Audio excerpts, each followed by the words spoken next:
Welcome to episode 5 of Chasing the Dragon, a podcast about my first foray into Advanced Dungeons & Dragons First Edition.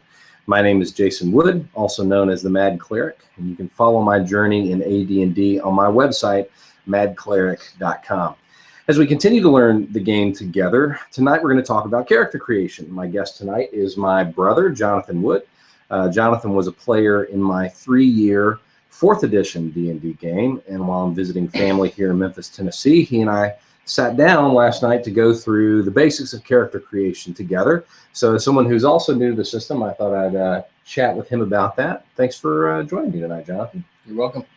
So give us a quick timeline of your RPG experiences. What was your first RPG, and what have you explored since then? So first RPG I played was the old Star Wars RPG. The WEG? Is it a D6 system? Or? It's been a long time. I don't remember. We played it incorrectly, pretty much on purpose. It was me and our youngest brother. And then I didn't play anything for several years after that until I went to college, played a bit of Pathfinder, and then got into 4th edition with you. Okay. And since then, I played some of the new Star Wars RPG, Numenera, Alternity, and a couple other random systems, just like one-off games. How deep did you get into Pathfinder in college? So it was sort of an interesting campaign they were running where they had a lot of experienced players who had a story that was ongoing where they were, this crew on this ship. And then anybody who wanted to join in could roll up a character and join in for a session or two. So I probably played, once a month for a couple semesters. Okay, so that was really your first serious engagement with any role-playing prior to our 4th edition D&D games. So in which game have you enjoyed character creation the most, and what set that game's character creation apart? For me, it would probably be Numenera. And what set it apart is that there's just so much fluidity in how you can create your characters. Well, for the listeners who perhaps aren't familiar with Numenera, which I think is a Monty Cook game, I think he was the head designer on that. Tell them a little bit about Numenera, the setting, and what they were putting together there. Okay, I only played like half a campaign in it, so I don't know too much. Essentially, the setting was it was very reminiscent of the Dark Tower series, just sort of this combination of magic and technology in a somewhat post-apocalyptic world. Was the game we were playing. So my character in that was 40-something-year-old assassin who was disguised as a 13-year-old girl all the time. One of our teammates was a were-bearicorn, so turned into a half bear, half unicorn at the full moon. So just all sorts of random elements thrown together, and it was kind of a cluster. So tell us about character creation in Numenera. What set it apart from the other games you'd experienced? Definitely the openness of it. Like I said, one character was a were-bearicorn. There was nothing in the books that any of us had seen about bearicorns or were-anythings. But that's what she wanted to play, so that's what she played. I wanted to base my character off of a character from an anime I was watching at the time. So we just kind of pick and chose different things to kind of create that character. There's not really classes per se. There are 3 sort of generalized groups. And so you choose that generalized group, you choose an adjective for your character that defines different powers you get later on. But basically within that group and that adjective, whatever you want to do with that is up to you. So why did you like character creation in that system so much? To me, one of the most important elements of role-playing games is being able to say screw you to reality and generally to the GM and just do whatever you want to do. It is the libertarian utopia where you're free to do what you like. There will be consequences, but you have to deal with. But you also get to deal with them. Yeah. I like pushing the boundaries. Jonathan, if you want to put him as a player into a player category, I think it would be fair to call him a min-maxer. Generally. Who he's going to try to exploit one area, often to his deep detriment in another. Which I figured out a way to exploit from time to time in our D&D campaign. So I think for me, my favorite character creation experience was in FFG's Star Wars RPG, which is the the current Star Wars RPG that's out there.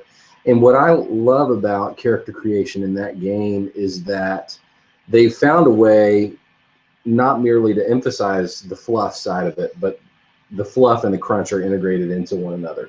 And so you have kind of these underwriting motivations and backstory that actually affects your character in gameplay.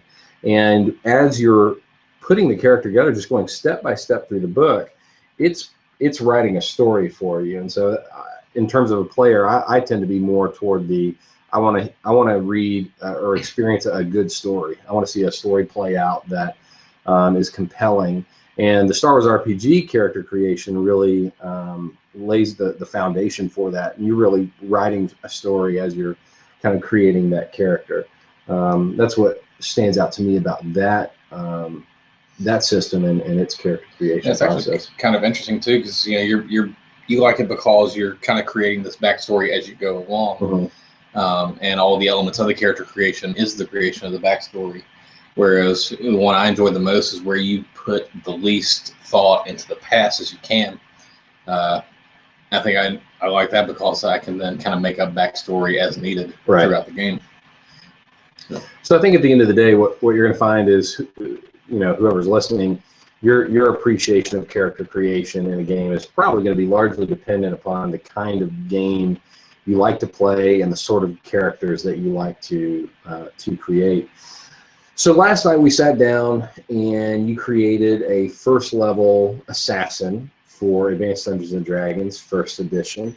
So what seemed unique to you? So you created characters for Pathfinder, for D&D 4th Edition, Numenera, and Alternity.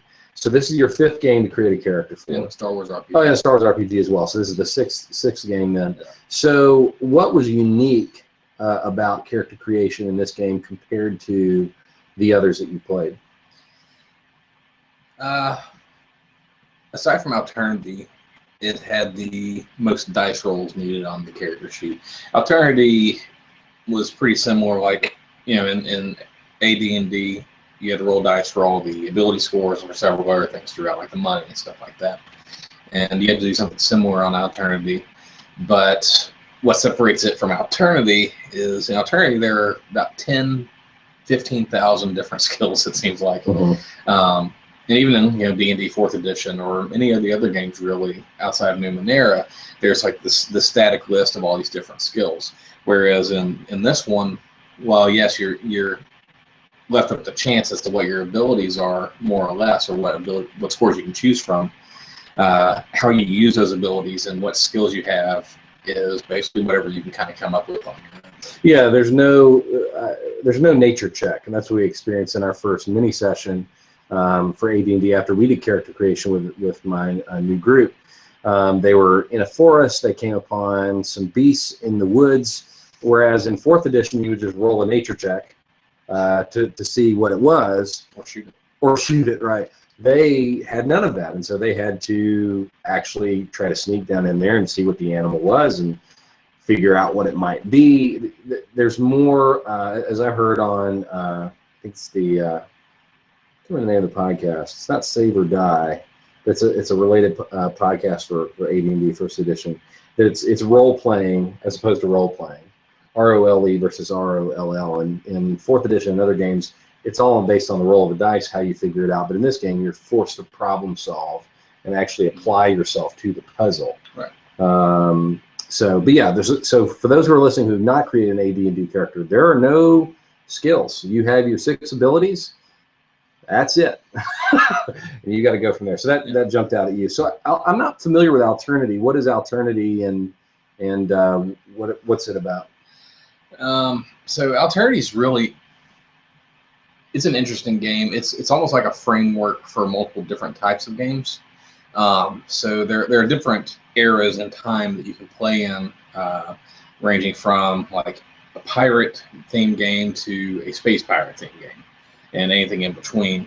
So when we were playing, it was almost set up like a Firefly or Serenity type setting, so it's a space western. And I actually have my character sheet here. First page is all of my weapons, my combat, my movement, all of my stats.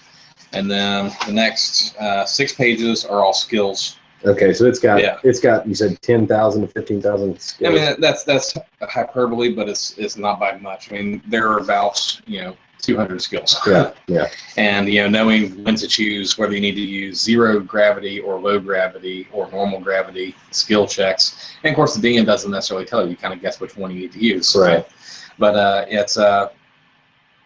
it's very involved, and it's definitely an ROLL playing game. It seems like Pathfinder, one of the things that really drew people to Pathfinder from 4th edition D&D is that you not only had a lot of skills, but you could even specialize your skills. Like you could get them narrower and narrower and narrower. And really, that's a very different experience from what you're seeing in AD&D, having just hundreds and hundreds of skills. Yeah. For those of you who are listening, just the basic process of creating a character for AD&D, and I'm not looking at the book here in front of me. In some games you would say, okay, well, I kind of want to play a halfling cleric who focuses on these kinds of spells. Doesn't work that way. You're going to roll dice to determine what your characteristics are. And based upon that, you're limited as to what class you can be, what race you can be, and a whole host of things are affected by random dice rolls. How did that strike you, Jonathan? Did you find that limiting? Because really, everything from there out, like your race choice, your class choice, even how much money you had and what weapons you could buy was determined by dice. So it is not you come to the table with an idea of a character. You come and the dice tell you. So how did that strike you as a player, being kind of more leaning toward min-maxing? Well, man, I had good rolls, which helped. It actually reminded me a lot of a computer game I like to play, the Standing Stones dungeon crawl game. It's not quite as shoehorned in the computer game. Basically, you choose your class or your race, but you can choose whichever one you want first, but depending on which one you choose, it limits what you can choose from the other, it limits what deities you can choose to follow, things like that. It was a lot more limiting in AD&D. Like I said, my rolls are really good. I think the only thing I couldn't do was I couldn't be a halfling. You couldn't be a strength score. Yeah, and you couldn't be. I don't think you could be a ranger either. I couldn't be a ranger either. Yeah. So I mean, I was kind of leaning towards something more dastardly than that anyway. So it wasn't too big of a deal for me. I can see if you had some terrible rolls that you're probably not going to enjoy the game anyway. Yeah. Well, I think it just forces you to think differently about the game. I mean, as some of the past guests on the podcast have talked about, AD&D can be a little bit of a meat grinder. So it doesn't matter what you roll up, you could still just get destroyed, especially if you're playing something like Tomb of Horrors or Mordenkainen's Fantastic Adventure. But some of these games are just going to chew you up and spit you out, whether you got 1 hit point or 6. And for many, that's the problem, is that the max you can have is like 4. If you're a magic user, 4 hit points. That's the most you're getting. And so you better hope that D4 rolls well for you. Which actually kind of reminds me of the campaign IDM that you played in. The first one where I told everybody I have 2 character sheets when we started. Right. We ended up with 5 players and 13 different characters playing in that in 8 weeks. No, I think that's perfectly fair, and I think if you're going to play AD&D, you just got to set your expectations that your character very probably will die, and you're not going to have much to say about it because a lot of it will be based on dice rolls. That said, it doesn't mean you can't have a compelling character. I really like the secondary skills table that's in the Dungeon Master's Guide. I highlighted that in a blog post earlier, where you can roll a D100 to see what your character's background is. And what was your character's background? It was animal husbandry. Oh, yeah.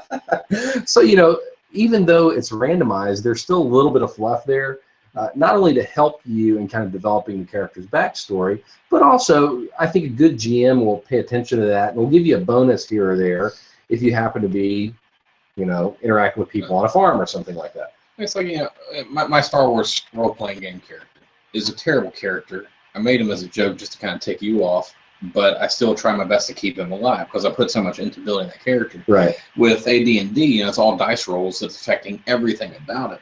So even if this character dies, I'm not going to be upset about it because I can roll 20 dice and have a new character already ready to go. Right. The vested interest, though, I think, comes from the characters that survive. Yeah.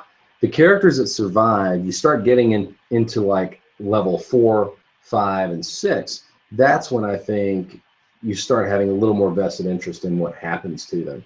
Yeah, I just don't see myself getting that far. Only time will tell. Well, what did you enjoy about the process of character creation? Well, I would say there were things that I definitely would have enjoyed if you had allowed me to. For example, I'm a hateful, yeah, angry GM that imposes my will on their players. Yeah, we have all these limits and things, things that we can't do based on dice rolls. One of the things that's not limited by the manual is height. And I wanted my half-elven assassin to be like 30 feet tall. It'd be perfect, Everybody think they're hiding behind a tree from real estate. Like he could have some mouthy guy, his decoy, and they're hiding behind his leg, and he's reaching out and stabbing in the top of the head. It'd be perfect. Yeah, so we found an oversight. We found an oversight in the process. I'm sure one of you listeners out there could probably point us to another book that will limit the height of half elves, but the half elf height was not included. That's a lame book anyway. But I mean, we ended up he's 7'2" and 80 pounds, which is ridiculous. And I chose those because I thought it's awesome. I thought that was pretty lenient of me as the GM to let you have a 7 foot tall half elf. Well, there's humans who are 7 feet tall. And, it's half elf. It doesn't say human elf. It could be a giant elf. True. You don't know. So what did you enjoy about the process then? Making a 7'2", 80 pounds. No, it was a little tedious, especially at the beginning with all the dice rolls and all the various things that had to be written in the tiny boxes.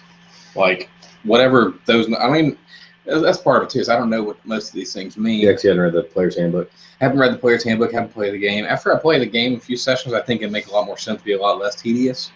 But, there's strange fields like fart that I wrote a number in. I don't know what it's going to be used for. What was that, for find and remove traps? Yeah. If anybody from Dragon's Foot is listening, you really should change the acronym you're using for find and remove traps. Yeah. So definitely a smart on that. So we're using the Dragon's Foot character sheet, which is the best one I've found, but there's still a few fields lacking in it and a bunch of extra stuff that we didn't really use yet. So I haven't found the perfect character sheet just yet. Yeah, it's just lots of writing small numbers that I may never actually read and lots of dice rolling. So it was kind of tedious, but once we got past that initial part where actually I'm looking at classes, I'm looking at race, I'm kind of plotting out what this character is going to be like. That's really more of what I enjoyed. Yeah. What did you enjoy about that part? I like the creativity of being able to create a separate identity, because that's one of the things I really enjoy. Like I was saying earlier about these games is, I go to work 40 hours a week and I have to be somewhat serious there, and I have to drive for a couple hours a day without killing people. So sometimes, once a week or twice a month, I like to sit down and play a role-playing game where I can go out and murder pedestrians. Which has happened in our games. That happened last week. We won't talk about that for fear that our GM will respond with great wrath. Who happens to be our brother. The youngest, yeah. It was pretty awesome, though. It was. We killed everyone. We did. Yeah, we embraced the murder hobo stereotype of role-playing party and just went for it. So where did you feel like you were left looking for more, either in terms of understanding, which you talked about a little bit already, or in terms of enjoyment? Where would you have liked it to have been different or more fun? I wouldn't mind slightly adapting the ability score rolls. So like for that, I rolled, 4d6 4 times, took the lowest one out, and then those were 6 times. 6 times, yeah. And then use those as my scores for the abilities. In 4th edition, you have like a set number of skill points that you can add, subtract from. I wouldn't mind kind of combining those two. So do all the rolls and then have a little bit of play with those numbers. So what's interesting in the Dungeon Master's Guide, which I have here at my right hand, always. Inside your purse? Yes, my man purse. There are actually several options that are given for how to determine those characteristics. So here, we did method 1, which is 4d6 are rolled, and the lowest die or one of the lower is discarded, and then you can assign those wherever you want. Right. There are 3 other methods that are allowed. The second one is 3d6 are rolled 12 times, and the highest 6 scores are retained. Okay. Which might not be any better. Marginally, maybe. Yeah. Method 3 is scores rolled are according to each ability category in order. So you roll for strength, for intelligence, for wisdom, for dexterity, constitution, charisma in order. Yeah.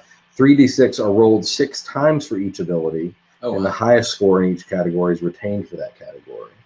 That would take a while. But it would take a while. That one definitely is the most kid-friendly. Yeah. And then method 4 is 3d6 are rolled sufficient times to generate the 6 ability scores in order for 12 characters. Wait, what? So you just roll 3d6, that's your strength score. Roll 3d6, that's your intelligence. You do that enough times to have 12 characters. And then the player selects the single set of scores which he or she finds most desirable, and these scores are noted on the character record sheet. So you roll 72 times. You roll 72 times, yeah. So that's like the punishment one. Yeah. I know 80, yeah, 72 times. I mean, I don't know. Method 1 seemed to me the simplest. Yeah, definitely. I think method 3, for those who are kind of squeamish about determining their characteristics, that might be a good way to do it. Yeah, I kind of like. I think it was number 3, where you go in order and you roll, and 6 times for each ability. I mean, if you have to roll, if you can't choose, like a set number out of a pool, if you have to roll for the skills, I say make it completely out of your hands. Yeah. Because that's kind of like being born. You haven't, maybe you're born with no intelligence. Now I think it was Jeff Romo over at Inroads Ministries. He's GM this game over there. He recommended just going straight out. You roll 3d6 in order, 1 time for each. Yeah, that's what I was meaning. Yeah. Yeah, just go for it 100%. Yeah. There's nothing wrong with that either. But I like method 1. I will likely try the different methods with later groups, but I'm still kind of easing my way into this. I've done character creation for 3 characters for myself. I've walked through it with 7 players now, and I'm still learning little things. It's kind of like with the height thing on the elves. There are little inconsistencies here and there, or just unclear parts. Like one of the questions that we faced when our group was doing character creation the other night was, how many spells do magic users begin with? And so based upon their intelligence, it says there's a minimum number of skills per level, which made me assume, oh, well, if you have, I think it's like a 14 intelligence, then you start with 7 spells. That's the minimum level of spells per level. But no, it doesn't work like that. Elsewhere, I think in the Dungeon Master's Guide, it tells you that every magic user begins with a spell book that has 4 spells in it. And it emphasizes, and only 4 spells. So it's a little bit baffling, and you kind of can piece it together and debate. I'm sure there are lots of posts on the Dragon's Foot forums debating those sorts of things. But that's the thing that I found that I wish could have been better. But at the same time, you got to remember, this is really a groundbreaking RPG. They hadn't been to the races before on this. And so you can expect there are going to be some hiccups that would get cleared up in later games. So, with Numenera, with Star Wars RPG, what we're reaping now is the benefit of the mistakes these guys made that have been improved on over the years. But I want to emphasize, I really don't think character creation is broken in this game.